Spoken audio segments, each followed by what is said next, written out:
Hello mayam from the Namana dear Mochaki with the Aduki dear to the Yauri Equina period Chivimatam the Nomagi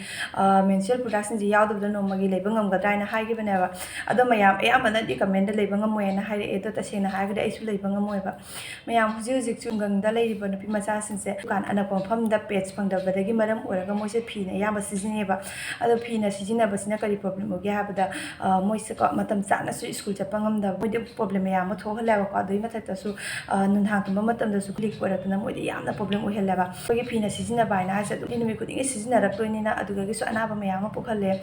ꯑꯗꯨꯅ ꯃꯌꯥꯝ ꯑꯗꯨꯒꯨꯝꯕ ꯅꯨꯄꯤꯁꯤꯡꯗꯨꯒꯤ ꯃꯇꯦꯡ ꯄꯥꯡꯅꯕꯒꯤꯗꯃꯛꯇ ꯑꯦꯕꯥꯔꯇꯤꯅ initiative ꯑꯃ ꯂꯧꯔꯦ ꯑꯗꯨꯗꯤ ꯄꯤꯌꯔ ꯀꯤꯌꯔ ꯑꯦꯗꯣꯞꯁꯟ ꯄ꯭ꯔꯣꯒ꯭ꯔꯥꯝ ꯍꯥꯏꯅ ꯑꯗꯨꯗ ꯑꯩꯈꯣꯏꯒꯤ ꯄꯦꯖ ꯐꯪꯗꯕ ꯃꯐꯝꯁꯤꯡꯗꯅꯦ ꯃꯣꯏꯅ ꯑꯦꯗꯣꯞ ꯇꯧꯗꯣꯏꯅꯤ ꯌꯥꯕ ꯄꯦꯖ ꯃꯌꯥꯝ ꯁꯤꯒꯤ ꯄꯦꯖꯅꯤ ꯃꯊꯧ ꯇꯥꯔꯕ ꯃꯤꯁꯤꯡꯗ NGOꯒꯤ ꯃꯇꯦꯡꯗꯒꯤ ꯑꯦꯕꯦꯂꯦꯕꯜ ꯑꯣꯏꯍꯟꯗꯣꯏꯁꯦ ꯑꯗꯣ ꯍꯧꯖꯤꯛꯀꯤ ꯑꯣꯏꯅ ꯑꯩꯁꯨ ꯁꯤꯖꯤꯟꯅꯔꯤꯕꯅꯤ ꯃꯌꯥꯝ ꯑꯁꯤꯒꯤ ꯄꯦꯖ ꯍꯥꯏꯕꯁꯦ ꯂꯛꯖꯔꯤ ꯄꯣꯠ ꯅꯠꯇꯦ ꯄꯦꯖ ꯍꯥꯏꯕꯁꯦ ꯅꯨꯄꯤ ꯑꯃꯒꯤ ꯈ꯭ꯋꯥꯏꯗꯒꯤ ꯃꯊꯧ ꯇꯥꯔꯕ ꯄꯣꯠꯅꯤ ꯑꯁꯤꯅ